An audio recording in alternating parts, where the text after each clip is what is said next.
My name's Laura and I work as an aid worker. I'm currently working in Chad, helping 80,000 refugees who have come from Darfur. When I was a child, when I was about 13, I remember watching Live Aid. I couldn't see all the news that's happening in the world and not do anything about it. Chad is very different from the UK. Here it's cloudy, and that's quite typical for the UK. In Chad, there are very, very few cloudy days.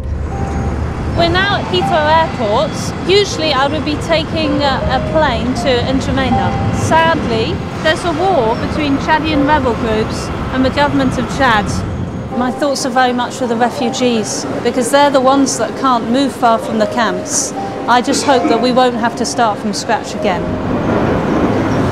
My name's Stuart Bethel. I'm a rubber tyre gantry crane driver. We move containers.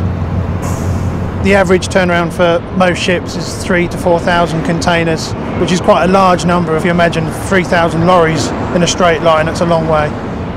The job is very demanding. During a night shift you do feel tired. We work alone on the cranes, so we are in a 3 foot by 4 foot box, but you have your breaks, you work through it, you have your workmates to talk to, we have communications radios, and a lot of us listen to classic FM, funny enough, and use that to chill out. My name's Patricia Nsanze and I'm a real estate lawyer. I have mixed feelings about being a lawyer. It's a lot of hard work. There is a pressure to produce and you feel it, but you also get very used to it. It just becomes a way of life.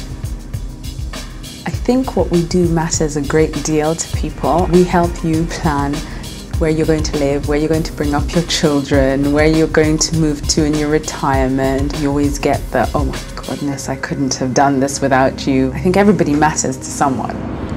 I believe what I do does make a difference to everybody. Everybody needs something at the supermarket the next morning. The goods that come through here are on the shop floor within 2 to 3 days, I would guess. So we are doing something good for the UK market. I think I matter firstly to God and then to the people that we're working with. As an aid worker, you don't have much status in British society. You tend to be not rewarded very well financially. I would say that your work goes largely unnoticed. But I still very much believe in what I'm doing. I believe that what we do as aid workers matters to the people on the ground. Chad's a very insecure place. One of our drivers was shot at and narrowly missed losing his life. Several NGOs have lost vehicles. A lot of NGO staff have actually been beaten up. There was a time when I first started working where I felt completely overwhelmed. I suppose I did what's natural. And I called my family and I just said, I can't cope. I can't cope. I can't be here. I feel as though the world's caving in. Family is a big inspiration for me. We often get together, the whole family, and just have a barbecue in a field in the middle of nowhere, and there's nearly 120 in the close family. So that's a huge barbecue. My parents are probably the biggest inspiration to me in my life. They're both extremely hardworking people and they have done so much to help so many people. That gives me hope. Most of my time is spent doing scouting. If I'm not doing scouting, I'm asleep. I'm inspired by some of the children. Every now and then you get one bright spark that comes in and you think to yourself, you're going to achieve something. You can see that they can achieve it. But they're always led by, the joker of the pack. We do incorporate a lot of activities that can inspire them and give them hope to achieve in later life. So there's a lot of hope. The environment I work in the city is centered around making large multinational companies more profitable, cutting their costs, helping them broker the best deals. My hope is that I can take those skills and that knowledge and help smaller companies in my country, Uganda, people who could never afford this kind of advice or experience, to make their businesses more profitable and their lives slightly better than they are today. I think a lot about what I'm doing. I look at my inspirations and what I want to achieve. I suppose that is where the hope comes from. There's numerous hopes and dreams for the future. Losing weight is always top of the agenda. Hope to live long and achieve what I'm setting out to achieve. I hope to be at the same age as my granddad. If I could achieve what he does, which is walk the mile to the Legion, have 2 pints of beer and walk the mile back home, that'd be a good day. I think I hope now for just developing as an aid worker, learning how to work in those very frightening situations. It's about using my capacities to the full. We're all born with gifts. I think that God gives us those gifts. We need to know how to make use of them. The city is an amazing place. No matter what people say or what people think, it's an experience that you could never find anywhere else in the world. It's enjoyable now, it's good to be young and working in the city, but I don't think I'll be doing this for a very long time. I'm hopeful that my life is not just a life lived from day to day, but that I actually make some sort of impact on this world. That's my hope.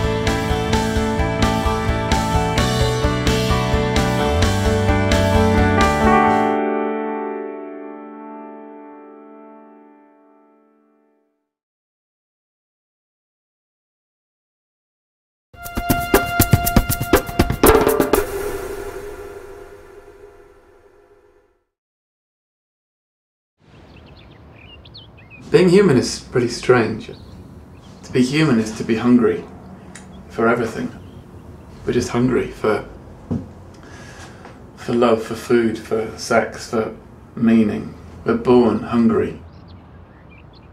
I'm Charlie, I'm a painter, artist, sculptor.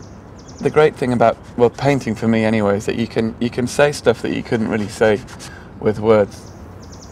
At the end of the day, whatever you do, whether you're successful or not successful, earning or not earning, whatever we're up to, it seems that underneath it all, what really, really matters is the hug, is the love. But the thing about a hug is that it's universally understood. It's a place of safety, it's a place of relief, it's a place, for me, where you can completely collapse if you're being hugged. And if you're hugging, you can allow that person to do that. And so I think it's a very special thing, the hug, and I've been really obsessed, pathetically obsessed for years with that whole idea of two people coming together. A surveyor came to this house to do a survey on it, and he was in a real rush and just arrived early in the morning. I was in my pyjamas, and he started downstairs, tried to get out the back door, couldn't, and said, "Look, you open the door, it's jammed, I'll go and do the rest of the house."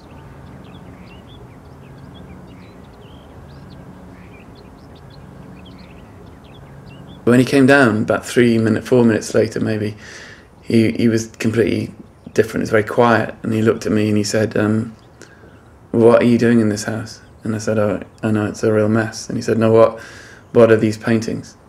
And what's that hugging thing?" And I said, "Well, that's a father and a son, and hugging, it's an embrace, it's a redemption, it's about love."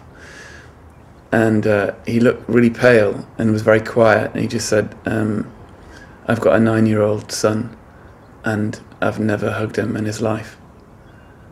And I didn't know what to say, really.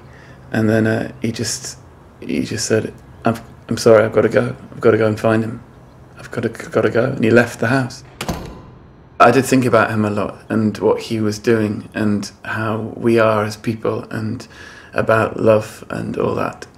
And I was wondering, really, maybe perhaps it was like God, in some way, that perhaps maybe that's what we're all hoping for, this love. I had no idea what happened, but he went to do something brand new.